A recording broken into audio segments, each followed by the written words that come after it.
제 말을 아주 주의 깊게 들어주십시오. 제가 지금부터 말씀드릴 내용은 여러분이 90세 생일을 손주들에 둘러싸여 축하하느냐, 아니면 말년을 손주들 얼굴조차 알아보지 못하며 보내느냐의 차이를 만들 수 있습니다. 저는 박수민 박사입니다. 지난 32년 동안 서울과 부산의 의료센터에서 8,000명이 넘는 환자를 직접 진료해 왔습니다. 저는 올해 73살이며 지금도 일주일에 6일 환자를 진찰합니다. 제가 이 말씀을 드리는 이유는 다음에 나올 내용을 믿어주셔야 하기 때문입니다. 3주 전 68세 여성이 제 병원에 왔습니다. 사실 걸어온 것이 아니라 딸이 휠체어를 밀고 왔습니다. 6개월 전만 해도 이분은 매주 주말마다 등산을 하셨습니다. 가족을 위해 식사를 준비하셨습니다. 방과 후 두 손주를 돌보셨습니다. 그런데 지금은 숟가락도 쥘 수 없습니다. 혼자 화장실도 못 갑니다. 딸은 직장을 그만두고 전업 간병인이 되었습니다. 이분에게 큰 사고가 있었던 것도 아닙니다. 유전병이 있었던 것도 아닙니다. 이분에게 일어난 일은 한국에서 매일 420명에게 일어나고 있습니다. 그리고 제가 가장 두려워하는 것은 이것입니다. 이들 중 87%는 이것이 올 줄 전혀 몰랐다는 사실입니다. 지금 당장 해보실 것이 있습니다. 가능하시면 일어나 보십시오. 다시 앉으실 때 의자에서 일어나려고 손으로 밀지 않으십니까? 계단을 오를 때 예전보다 난간을 더 꽉 잡지 않으십니까? 아침에 일어날 때 발로 똑바로 서기까지 3초 이상 걸리지 않으십니까? 이 중 하나라도 예라고 답하셨다면 여러분의 몸은 이미 경고 신호를 보내고 있는 것입니다. 이것들은 정상적인 노화 증상이 아닙니다. 제가 세포 고갈 증후군이라고 부르는 것의 초기 증상입니다. 여러분의 세포가 질식하고 있습니다. 여러분의 장기가 정상보다 빠르게 퇴화하고 있습니다. 그리고 이것을 되돌릴 수 있는 골든타임이 얼마 남지 않았습니다.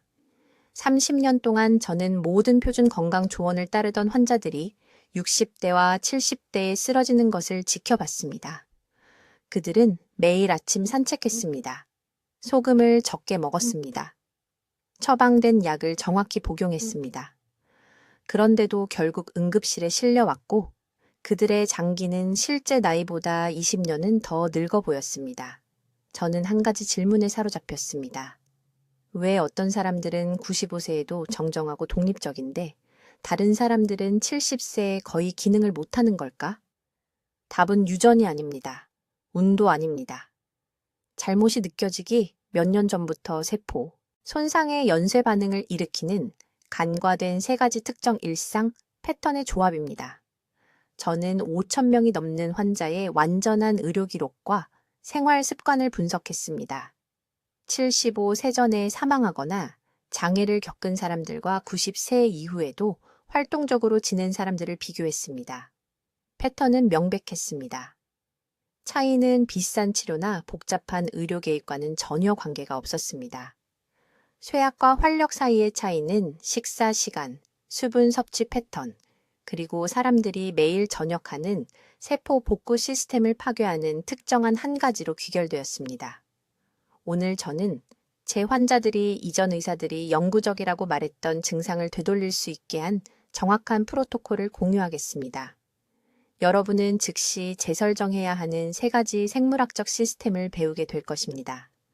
주요 건강 문제가 발생하기 정확히 18개월에서 36개월 전에 나타나는 경고 신호를 발견하게 될 것입니다. 그리고 60세 이상에게 가장 위험한 시간대가 왜 여러분이 생각하는 것과 다른지 이해하게 될 것입니다.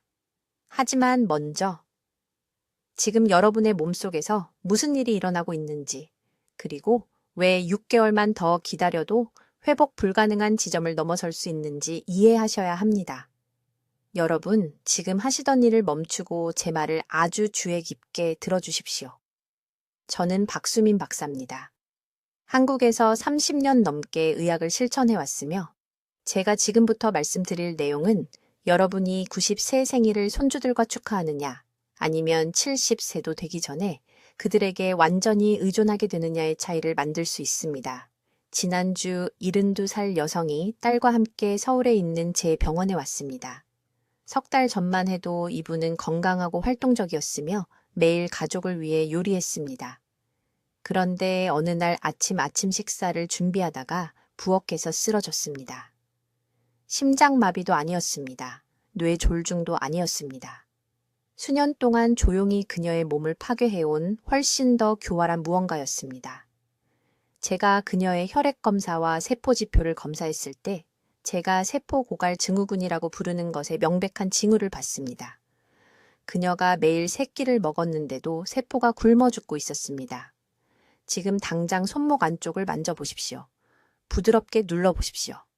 맥박이 명확하고 강하게 느껴지십니까? 아니면 약하고 불규칙하고 찾기 어렵습니까? 이것이 첫 번째 경고 신호입니다. 여러분의 세포가 도움을 외치고 있지만 아직 들을 수 없는 것입니다. 아무도 말해주지 않는 사실이 있습니다.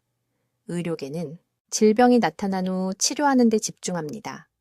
고혈압, 당뇨병, 신부전, 손상이 일어날 때까지 기다립니다. 하지만 저는 30년 동안 이런 질병들이 나타나기 전 몇 년 동안 무슨 일이 일어나는지 연구해 왔습니다.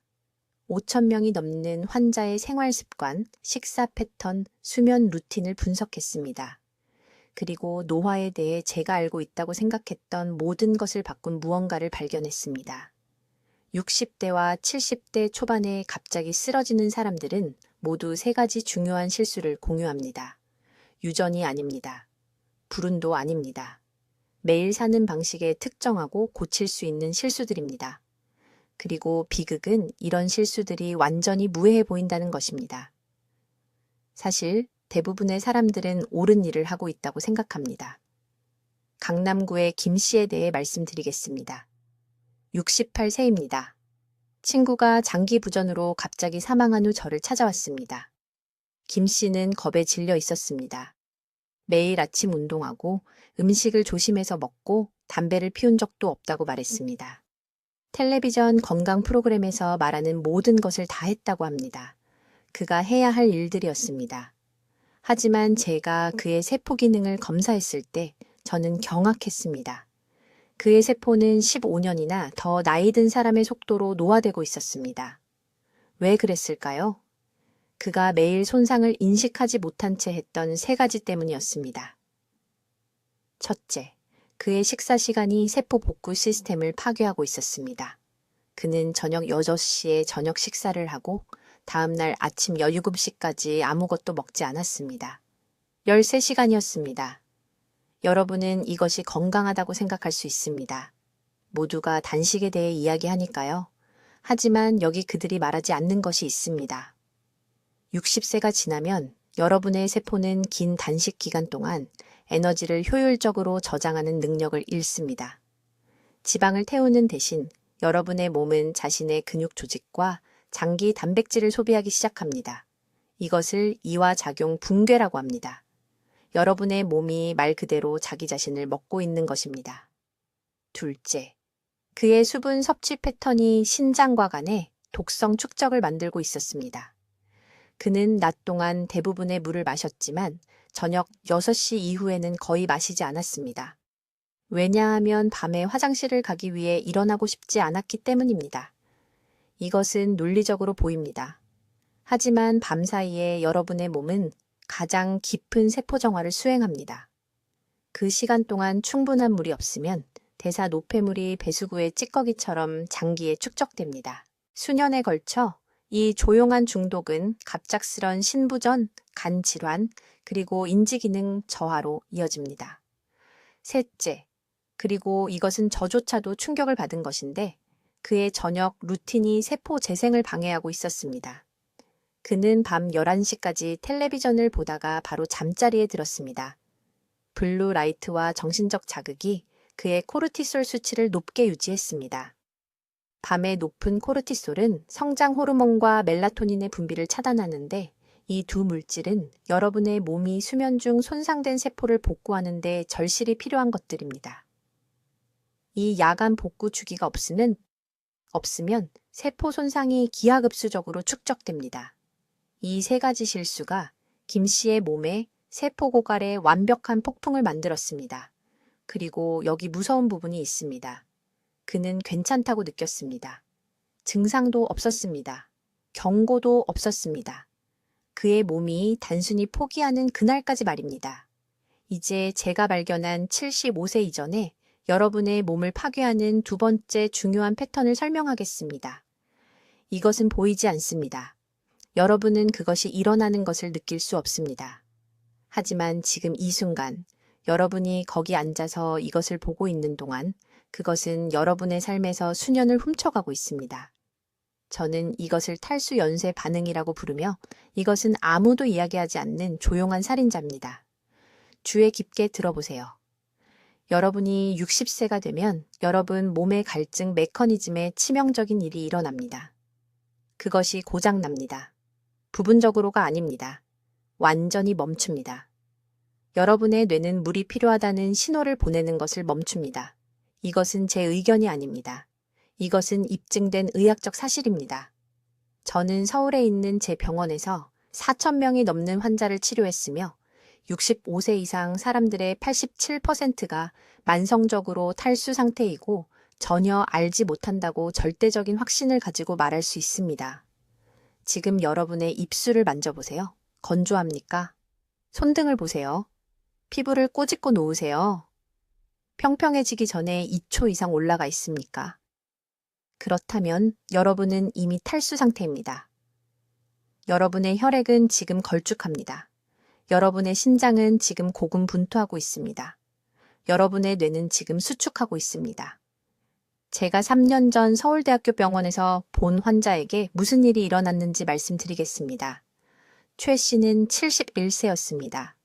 그는 어지러움과 지속적인 피로를 호소하며 저를 찾아왔습니다.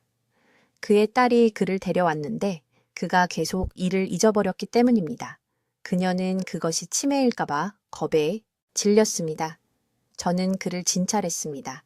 모든 검사를 했습니다. 그의 뇌 스캔은 괜찮아 보였습니다. 그의 심장은 양호했습니다.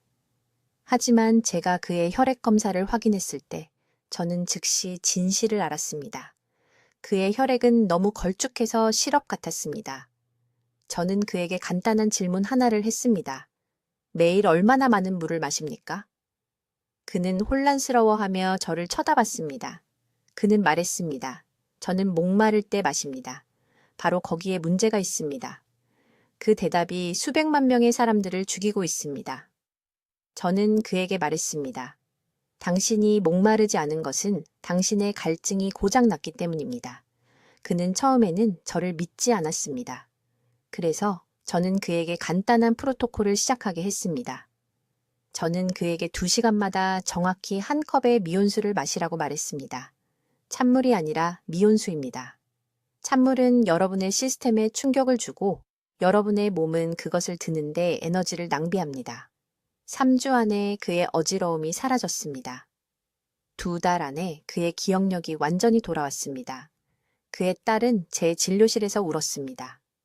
그녀는 아버지를 치매로 잃는다고 생각했습니다. 진실은 그의 뇌가 단지 탈수되었을 뿐이었습니다. 여기 여러분이 충분한 물을 마시지 않을 때 여러분의 몸속에서 일어나는 일이 있습니다. 첫째, 여러분의 혈액이 걸쭉해집니다. 걸쭉한 혈액은 산소를 제대로 운반할 수 없습니다. 여러분의 심장은 그것을 펌프질하기 위해 3배나 더 열심히 일해야 합니다. 이것이 많은 사람들이 60대 후반에 심장마비를 일으키는 이유입니다. 둘째, 여러분의 신장이 기능을 잃기 시작합니다. 충분한 물 없이는 독소를 걸러낼 수 없습니다. 그 독소들이 혈류에 축적되어 모든 장기를 중독시킵니다. 셋째, 여러분의 뇌가 물리적으로 수축합니다.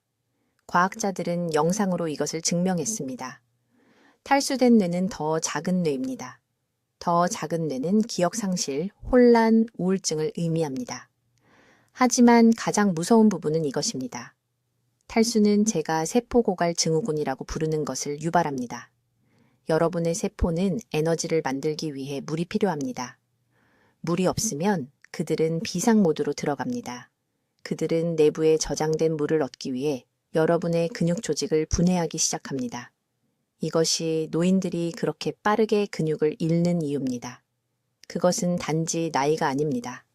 그것은 만성 탈수가 내부에서부터 그들의 몸을 먹어치우는 것입니다. 이제 여러분에게 정확히 얼마나 많은 물이 필요한지 말씀드리겠습니다. 이것은 복잡하지 않습니다. 여러분의 체중을 30으로 나누세요. 그 숫자를 리터로 하면 매일 마셔야 하는 양입니다. 60세 이상 대부분의 사람들에게 그것은 최소 2리터를 의미합니다. 그것은 8컵입니다. 하지만 여기 중요한 부분이 있습니다.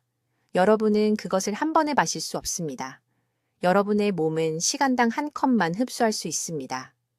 만약 여러분이 한 번에 3컵을 마시면 그냥 소변으로 배출됩니다. 아무것도 얻지 못합니다. 그러니 여기 여러분의 프로토콜이 있습니다. 내일 아침부터 시작하세요. 미지근한 물 8컵을 눈에 잘 보이는 곳에 놓으세요. 부엌 조리대나 식탁에 놓으면 됩니다. 일어나는 순간부터 잠들기 2시간 전까지 2시간마다 한 컵씩 마시세요.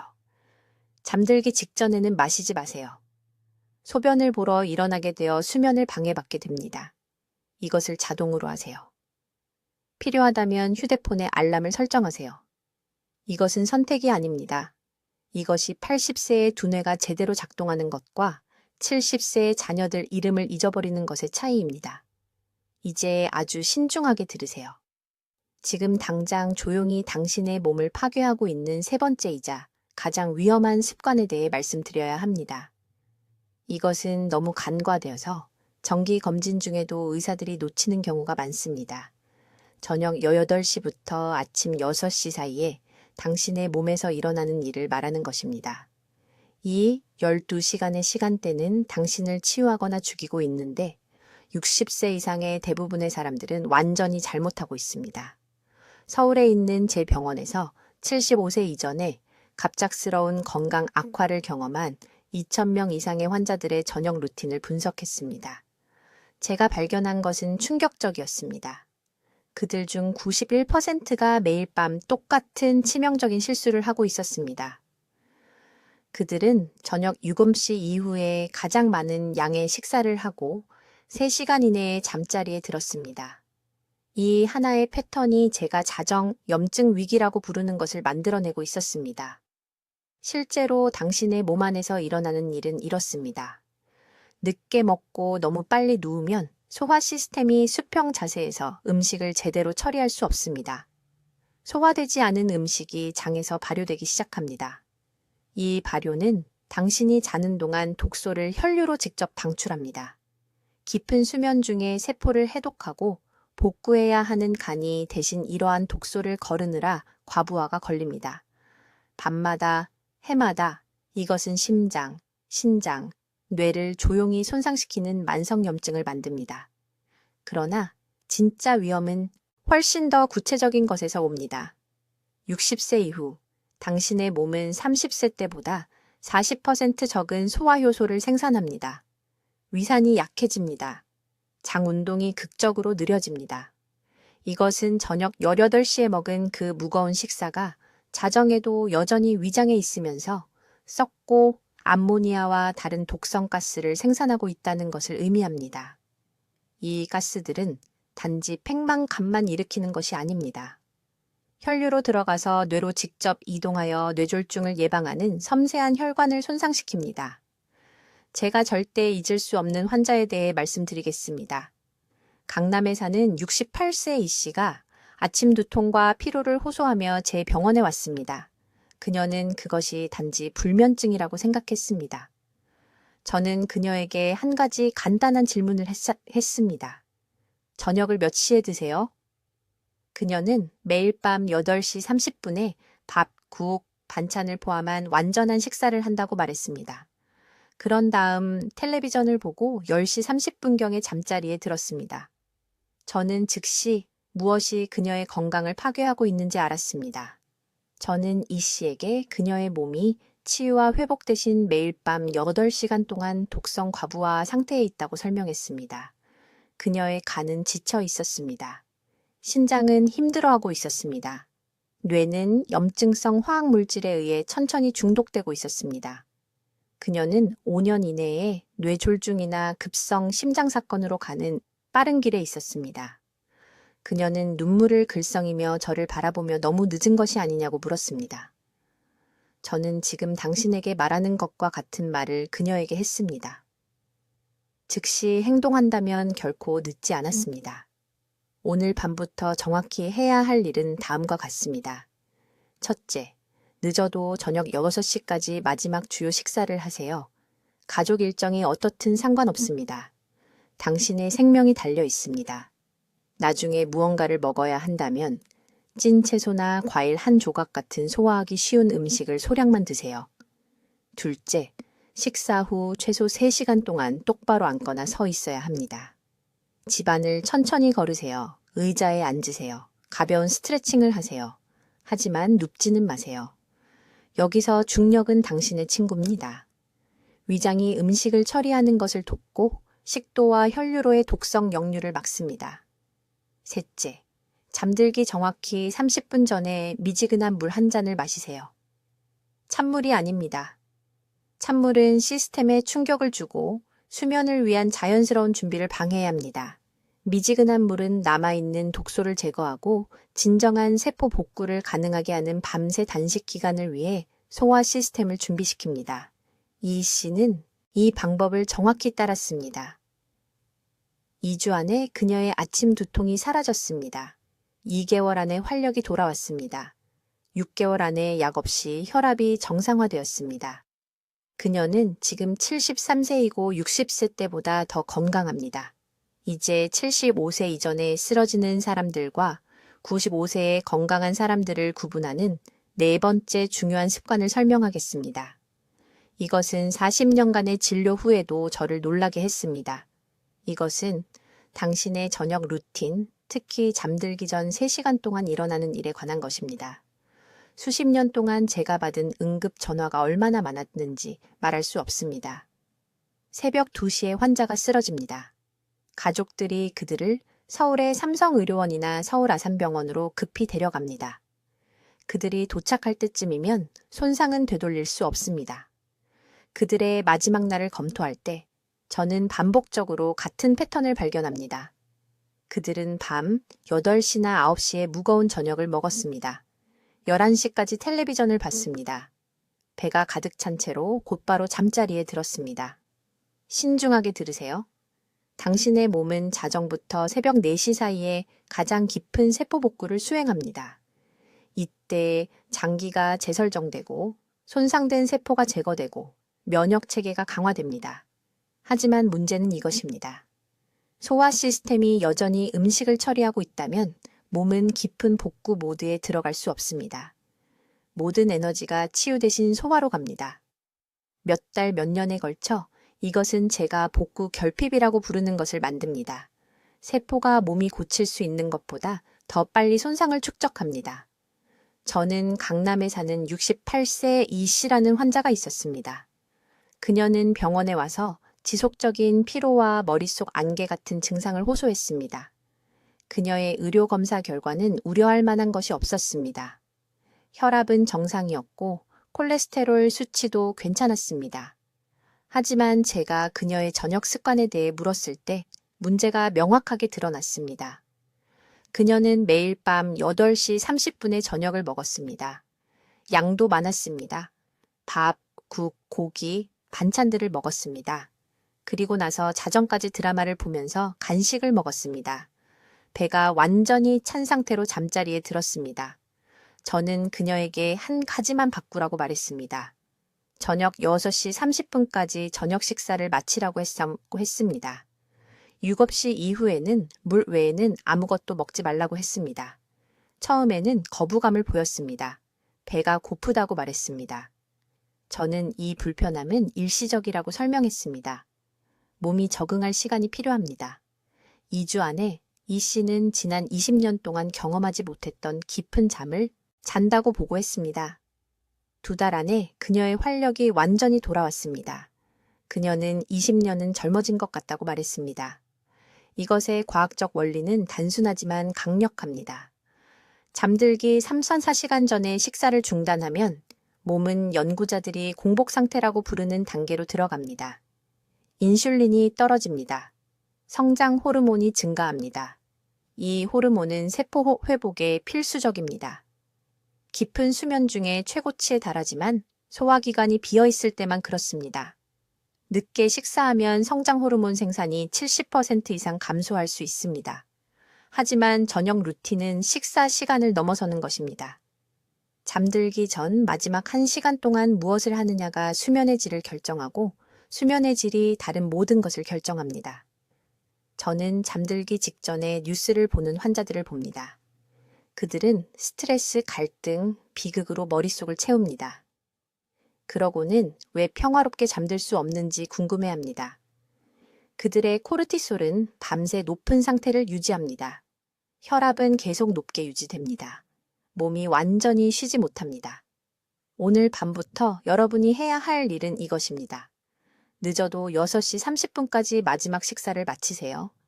현재 8시나 9시에 식사한다면 6시 30분에 도달할 때까지 매주 30분씩 앞당기세요. 저녁 6시에서 9시 사이에 천천히 산책하세요. 단 20분이면 됩니다. 이것은 소화를 돕고 혈당을 자연스럽게 낮춥니다. 9시 이후에는 수면을 준비하세요. 집안의 조명을 어둡게 하세요. 우리 몸은 어둠에 반응하여 멜라토닌을 생성합니다. 밝은 빛은 이 과정을 방해합니다. 잠들기 전 마지막 1시간 동안에는 마음을 진정시키는 일을 하세요. 평화로운 책을 읽으세요. 부드러운 음악을 들으세요. 가벼운 스트레칭을 하세요. 텔레비전 뉴스는 피하세요. 스마트폰도 피하세요. 화면의 청색광은 멜라토닌 생성을 파괴합니다. 잠들기 전 1시간 동안 휴대폰을 사용하면 수면이 1시간 이상 지연될 수 있습니다.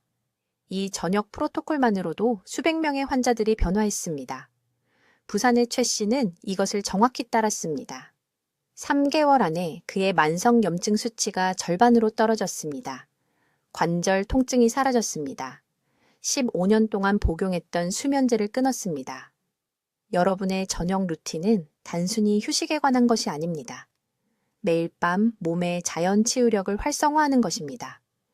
이제 제가 병원에서 매일 보는 5번째 중요한 실수에 대해 말씀드리겠습니다. 이것은 너무나 쉽게 예방할 수 있기 때문에 제 마음을 아프게 합니다.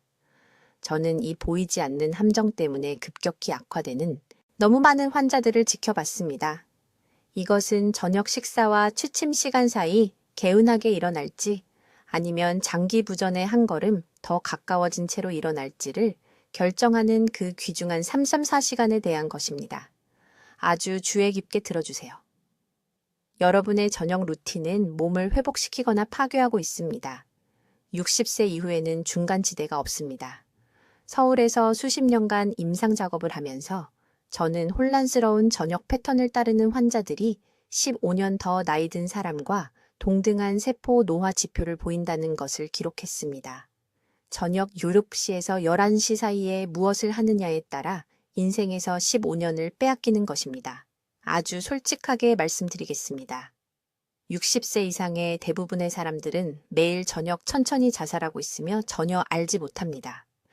그들은 6시 30분에 저녁을 마친 다음 눈이 아플 때까지 소파에 앉아 텔레비전을 봅니다. 입이 허전하다는 이유로 무심코 과자나 과일을 간식으로 먹습니다. 하루 8잔이 건강에 좋다고 들어서 잠들기 직전에 찬물을 마십니다. 베개 옆에 휴대폰을 충전합니다. 감기에 걸릴까 두려워 방을 따뜻하게 유지합니다. 그러고는 왜 부은 발목과 흐릿한 정신으로 피곤하게 일어나는지 궁금해합니다. 이러한 습관들 하나하나가 여러분의 쇠퇴를 가속화하고 있습니다. 몸속에서 정확히 무슨 일이 일어나고 있는지 설명하겠습니다. 저녁을 먹으면 소화기관은 그 음식을 완전히 처리하기 위해 약 3시간의 집중된 에너지가 필요합니다. 간식을 추가하거나 찬 음료를 마시거나 너무 일찍 잠들어 이 과정을 방해하면 몸을 불가능한 선택으로 내몰게 됩니다. 적절한 소화를 포기하거나 양질의 수면 중에만 일어나는 깊은 세포 회복을 희생해야 합니다. 저녁 프로토콜을 위반하면 둘 다 가질 수 없습니다. 저는 강남구에 사는 68세 초혜 씨라는 환자가 있었습니다. 그녀는 지속적인 피로, 관절 통증, 머릿속 안개를 호소하며 저를 찾아왔습니다. 의료 검사 결과는 우려할 만한 것이 없었지만 저는 더 잘 알고 있었습니다. 저는 그녀의 저녁 시간에 대해 자세히 질문했습니다. 그녀는 6시에 저녁을 먹고 8시에 귤을 간식으로 먹고 9시 30분에 찬 보리차를 마시고 10시에 잠자리에 든다고 말했습니다. 그녀의 몸은 영구적인 비상 상태에 있었고 어떤 생물학적 과정도 완전히 완료하지 못했습니다. 저는 그녀에게 엄격한 지시를 내렸습니다. 늦어도 7시까지 저녁을 마치세요. 그런 다음 산곤의 물 외에는 절대 아무것도 먹지 마세요.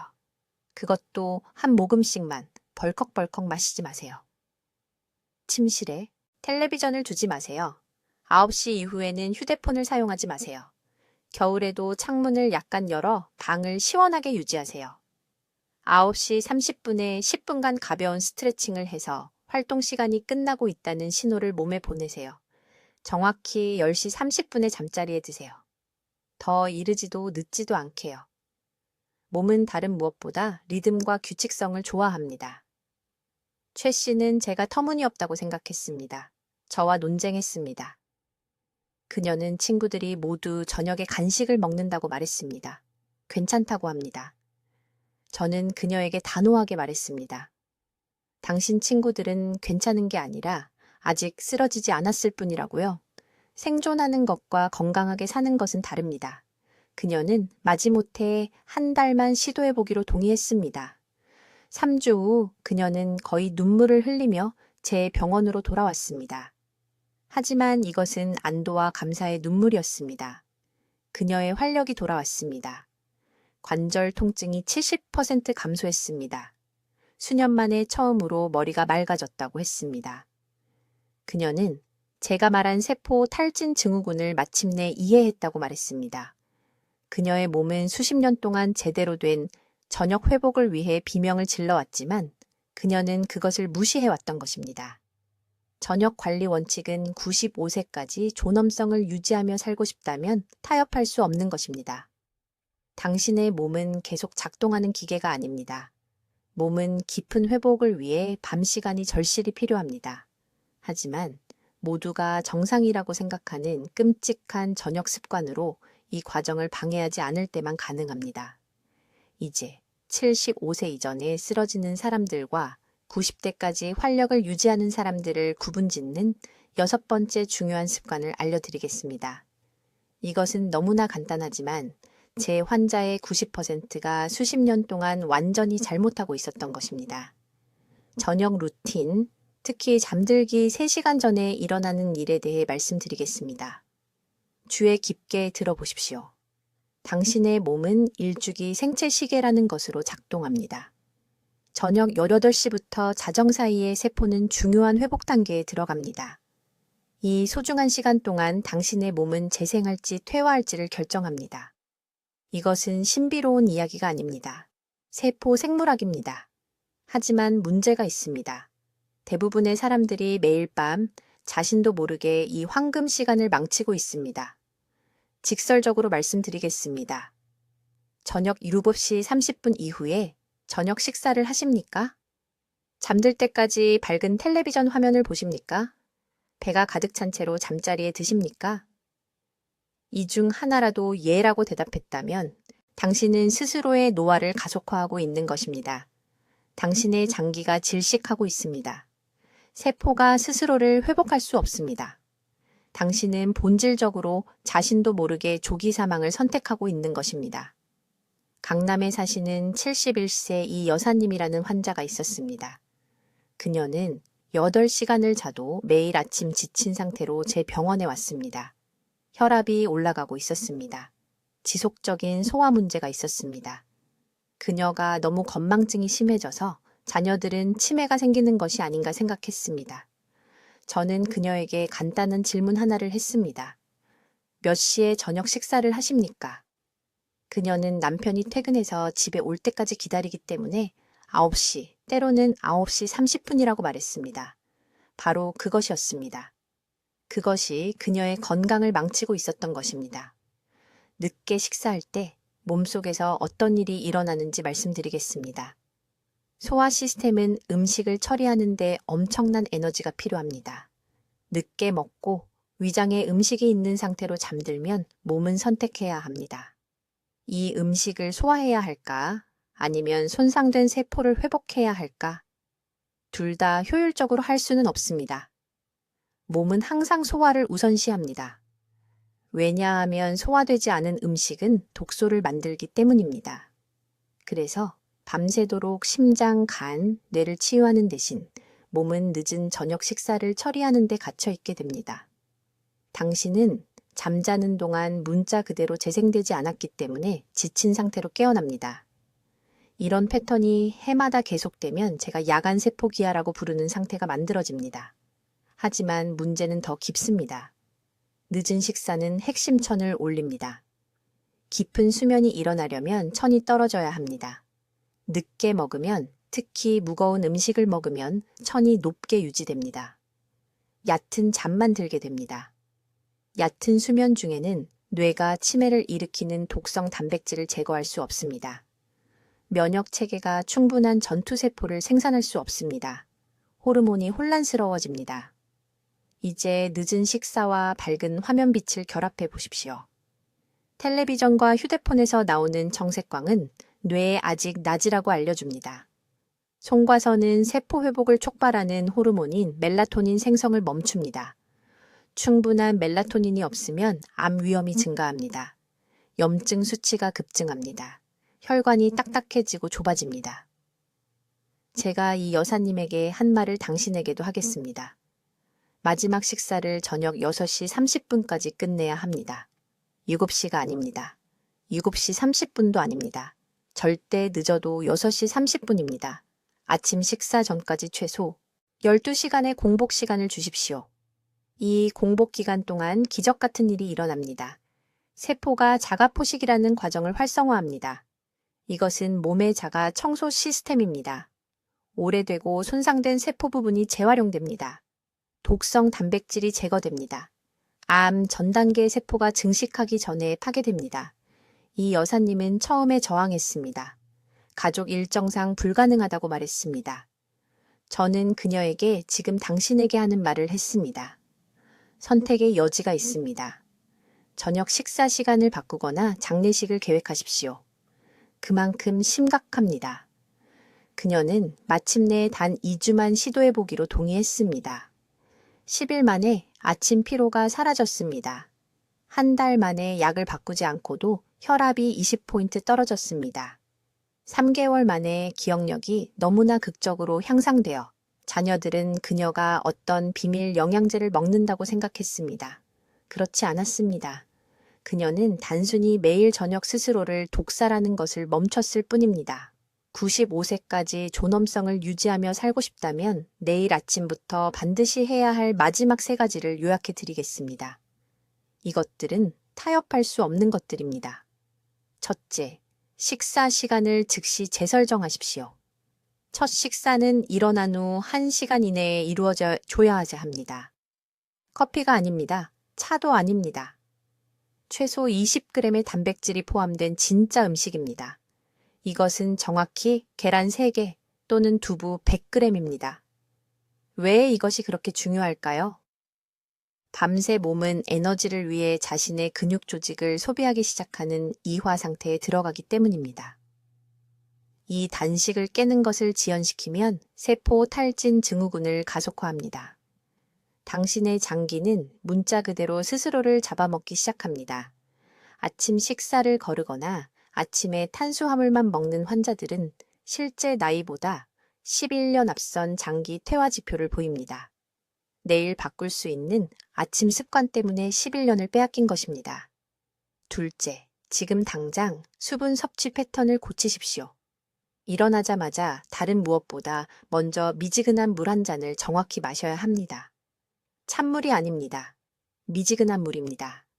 아침에 찬물은 심혈관계에 충격을 주고 불필요한 스트레스 반응을 유발합니다. 그런 다음 각 식사 정확히 30분 전에 물 한 잔을 마시세요. 이것이 황금 타이밍입니다. 식사와 함께 섭취한 물은 소화 효소를 희석시켜 적절한 영양소 흡수를 방해합니다. 그 결과는 음식을 먹지만 세포는 굶주립니다. 이것이 바로 60대 많은 분들이 잘 먹음에도 불구하고 근육 손실과 인지 기능 저하를 경험하는 이유입니다.